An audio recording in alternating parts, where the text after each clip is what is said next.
Thank you for tuning into Firebase Prime, your source for tips, tricks, and tutorials to make your life in the Fallout 76 Wasteland just a little easier.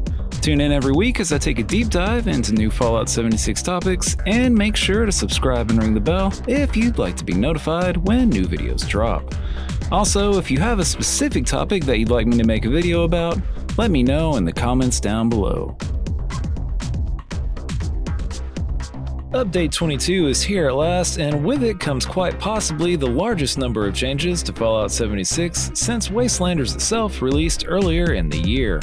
In today's video, I'll be going over some of those changes, including the new season and daily ops challenges, as well as some of the specific points that stood out to me in this update's massive set of release notes. Even with just the highlights, there's a lot of ground to cover here, so without further delay, let's get into it.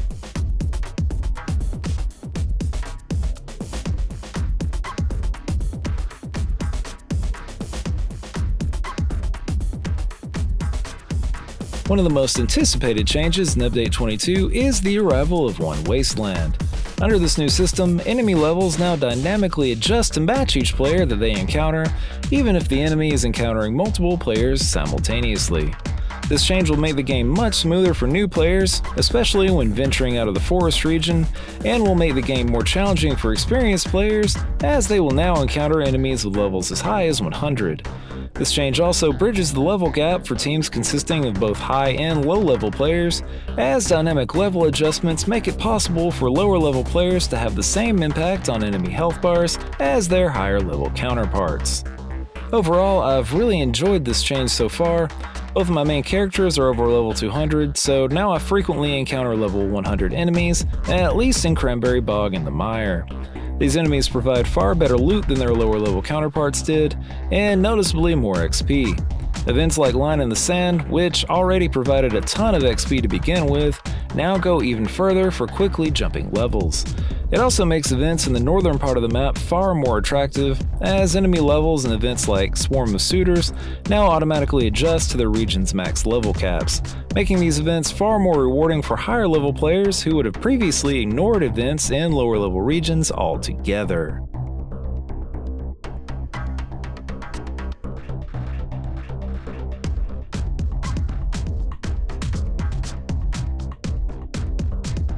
Update 22 also brings daily op challenges to the game, providing players with new rotating daily challenges to test their skills and earn exclusive rewards. The first game mode for daily ops is called Uplink. In this game mode, you'll secure a series of uplinks to track down and destroy high-threat enemies that threaten the security of Appalachia. In each day's new op, you'll face off against enemies from one of 3 possible factions, all of which are affected by unique mutations, making them far harder to take down than your run-of-the-mill enemies that you'd normally encounter. In terms of the factions that you can expect to encounter, ops will rotate between super mutants, blood eagles, and robots. You'll face off against them in one of 4 possible locations, those being the Burrows, the Burning Mine, Valley Galleria, and Vault 94. In terms of possible mutations, there are 5 in total that enemies may be affected by, those being Piercing Gaze, Volatile, Active Camouflage, Resilient, and Freezing Touch. With Piercing Gaze, enemies will have greatly enhanced perception of players.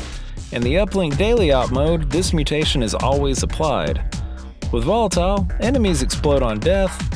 With Active Camouflage, enemies will be cloaked when not attacking. With Resilient, enemies can only be killed by a melee attack. For this one, it's important to keep in mind that you can still use anything to wear the enemy's health bar down. The final blow just has to be melee, which includes bashing them with weapons. Finally, with Freezing Touch, enemy attacks will progressively freeze players. In both daily ops thus far, enemies have had the Piercing Gaze mutation plus one of the others, so you can expect a similar set of mutations in the days going forward, at least until new game mode is introduced. The rewards received for completing a daily op depend entirely on how quickly you complete its objectives. While you'll still receive a base set of rewards regardless, you'll need to complete the op in 16 minutes or less to have a chance at receiving one of the rare rewards. On top of base rewards, there are 3 reward tiers, these being Initiate, Paladin, and Elder. To achieve the rank of Initiate, you must complete the op in 16 minutes or less. Achieving this rank will provide you with additional XP and a low chance at receiving one of the rare rewards. Next up, you have the Paladin rank, which is achieved by completing the op in 12 minutes or less. With this rank, there's a chance that you'll receive an additional legendary item and a better chance at receiving one of the rare rewards. Finally, if you can complete the op in 8 minutes or less, you'll receive the rank of Elder. With this rank, you may receive additional currency and have the best chance at receiving a rare reward. To get to this rank, you'll most likely need to be on a team. Otherwise, even if you do everything right, the lack of time multipliers at uplinks will make it nearly impossible to finish in time. While there isn't a level cap on participation, it's recommended that you be at least level 50 before participating in ops, and for good reason. Once you start an op, you're pretty much going to be in constant combat for the entirety of its duration, and Bethesda doesn't really pull any punches when it comes to the enemies that you encounter. There is some silver lining, however, as daily ops are built in a way to at least partially mitigate the effects of being in constant combat. For one, enemies have the same contextual ammo drops seen in the Colossal Problem event, which should minimize the event's impact to your ammo supply. Also, while in daily ops, the condition of weapons and armor used will deteriorate 50% slower than in normal gameplay, preventing you from constantly having to do repairs. You can join daily ops by opening the map screen and using the new world activity tracker that's been added to the lower left corner. If on a public team, team members will receive a notification that you've entered a daily op and will be allowed to join the op if desired. In my opinion, daily ops are the best part of Update 22. Not only do they add a daily source of fresh content to the game, but they also give you the chance at earning some incredibly rare rewards, including a new two-handed melee weapon called the Warglaive, along with items from past DLCs. When mixed with bonus XP from the new daily ops public teams, this new feature delivers on providing players with outstanding loot while also providing massive amounts of XP, and I look forward to watching it evolve in future updates.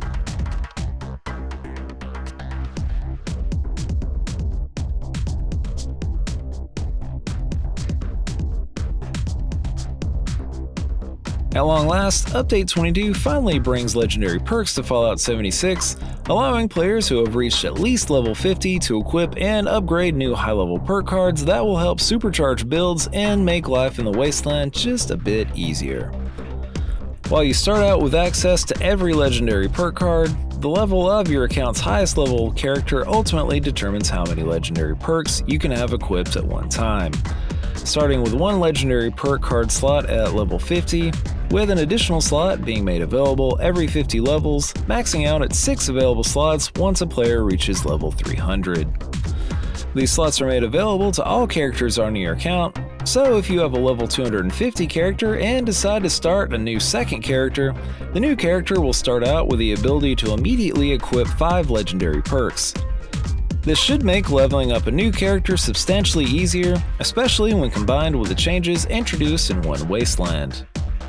All legendary perks are initially available as rank 1 cards and can be upgraded up to rank 4 by using perk coins. You get perk coins by scrapping unused perk cards via a new hotkey option from the perk card screen. Each scrapped card is worth 2 perk coins per rank, so scrapping a rank 1 Ammosmith card would provide 2 perk coins, while scrapping a rank 3 Rifleman card would provide 6. The cost of ranking up a legendary perk increases with the card's rank, starting at a cost of 50 perk coins for rank 2, increasing to 100 perk coins for rank 3, and ending at 150 perk points for rank 4. While legendary perk slots are account-wide, rank ups are not, meaning that you'll need to rank up perk cards for each character individually. To get you started with legendary perks, a new character challenge has been added to the game that will award your characters 50 perk coins upon reaching level 50. For characters already over level 50, these points will be available from the start. To access legendary perks, open the perk card screen and use the new option at the top of the screen to navigate to your available legendary perk slots. In terms of the perks themselves, there are a lot to choose from, all providing unique benefits for your character.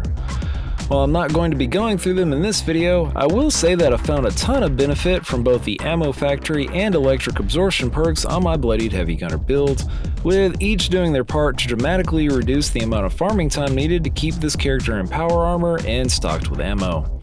Ammo Factory provides up to 150 bonus ammo when crafting ammunition, and stacks with the Ammo Smith perk. I've only ranked my card to rank 3, but even at that rank, it's half to the amount of resources needed for crafting ammunition, which is pretty huge considering that a majority of my weapons use ballistic ammo and have a pretty high rate of fire. Electric Absorption has worked great as a rank 2 perk, as I often launch nukes and by extension encounter several robots that use energy-based attacks. On the first day that daily ops were available and featured resilient robots, I had virtually no net fusion core usage for the entire day, despite being in power armor for the entire time. I've also found the legendary special cards to be incredibly useful. These cards allow you to add additional points to your specials and essentially have allowed me to shift around my character's point allocations so that I could put more points into endurance while still remaining nearly maxed out with strength and intelligence points. This has made my character much more resilient and will continue to do so as I level the cards up to add more points. The only thing to keep in mind with these cards is that you cannot use legendary perk cards to push point allocations to any given special past 15. Overall, legendary perks have been a great addition to the game for both of my primary builds, allowing me to truly flesh out the smaller details, particularly in the area of point allocations. I look forward to future updates where hopefully more legendary perk cards are introduced.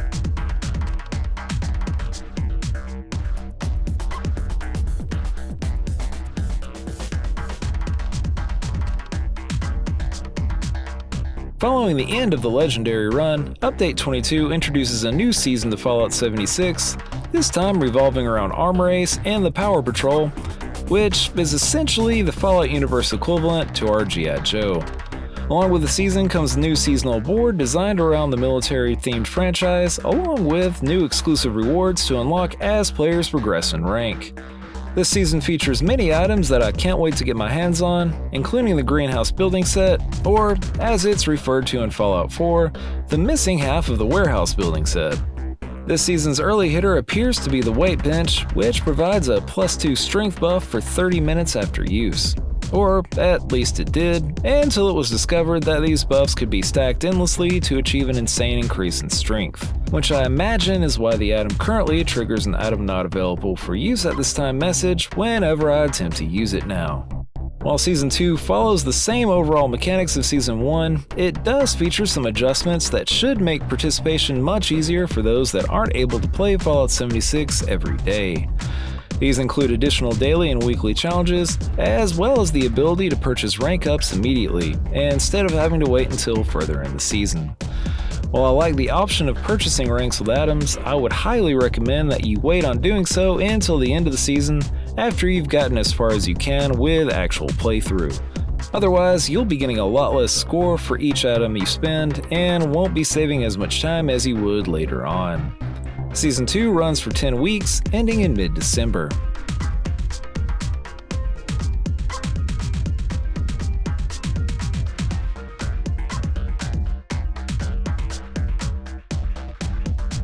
One of the most controversial changes set to arrive with Update 22 is here, and, well, due to what appears to be an 11th hour decision, the dreaded nerf to overall damage output is nowhere near as bad as originally expected. While I've noticed a slight reduction in damage on both my Bloodied Heavy Gunner and Bloodied Rifle build, it has been delightfully minor.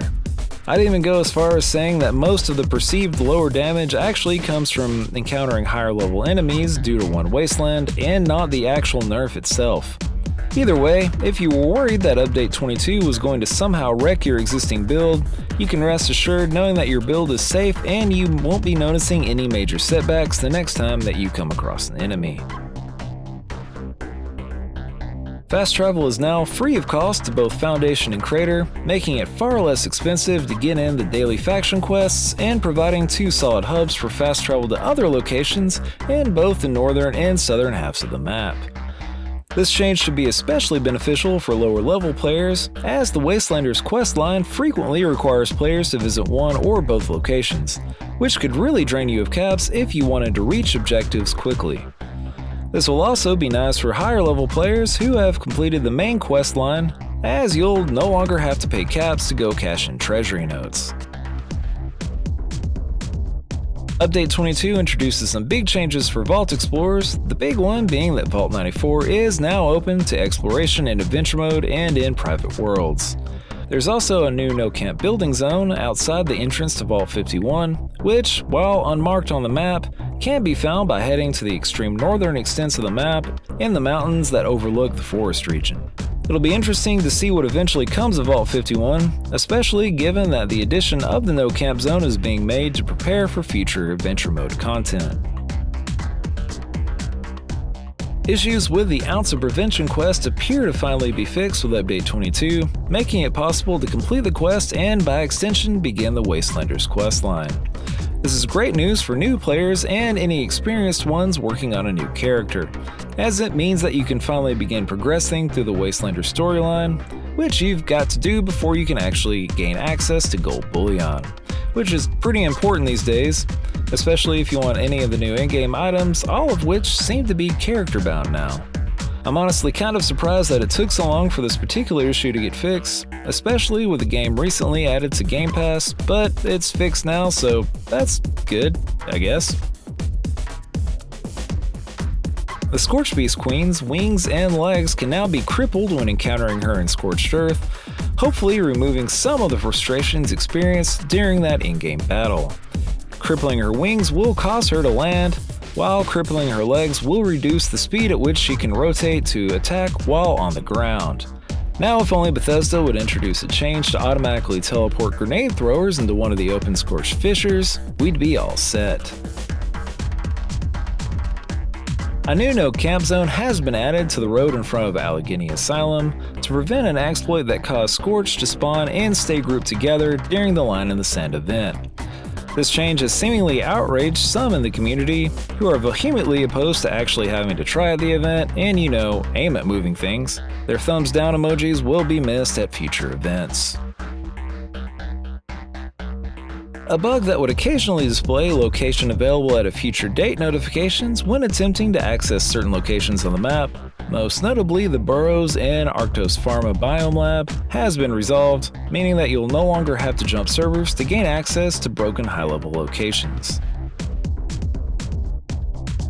Pistols received some love with Update 22 in the form of a damage buff to the Alien Blaster, with its damage being increased by 30%, and an expansion of the Tank Killer perk card to now include pistols. As a rifle build that has benefited from the Tank Killer perk on other weapons, I'm looking forward to trying the perk out on the Bloody Gauss pistol that's been sitting in my stash for months. Those with Secret Service armor will be happy to learn that plans for light and ultralight limb mods can now be purchased from Regs and Vault 79. Combined with changes introduced over the last few updates, Secret Service armor is finally looking like a full-featured class of armor. Public building teams have been renamed to casual teams, and the original casual team bonus has been removed altogether, all to make way for the new Daily Ops public team type, which provides bonus XP for completing daily ops. While the Vault-Tec Duffel Bag is arguably one of the better designed loot bag styles available through the Atomic Shop, interacting with it to retrieve or add items has been incredibly frustrating thus far, as the contents of a drop bag using the skin only seem to appear when looking straight down the bag's zipper. Thankfully, Update 22 appears to fix this, which should make interacting with the bags far more seamless.